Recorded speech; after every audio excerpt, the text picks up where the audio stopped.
I'm Andrew Liptak. I'm the author of the new book, Cosplay, A History, and I want to talk about conventions.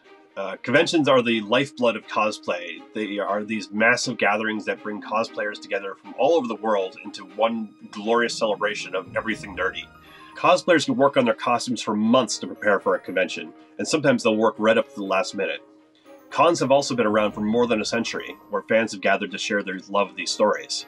Over the larger history of cosplay, there's tons of conventions that they've gone to. Here are 5 that really stand out for me in the history of cosplay.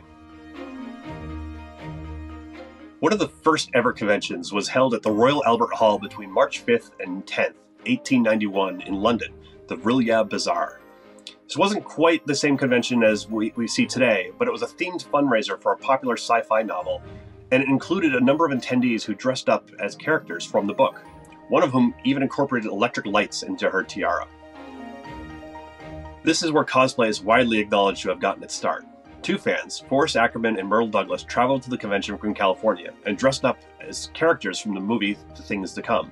Other fans had no idea what they were doing, but the very next Worldcon in Chicago, 1940, Ackerman and Douglas were joined by more fans who dressed up in their own costumes, and cosplay was off to a start. When Star Trek debuted in 1966, it changed fandom forever, bringing in tons of new fans to science fiction. They went on to set up their own dedicated conventions. On March 1st, 1969, Star Trek fans in Newark, New Jersey put together a one-day Star Trek convention at the Newark Public Library. It was a free, one-day event that attracted hundreds of fans, including a bunch who showed up in costume. The next major gathering of Star Trek fans took place a couple years later in 1972.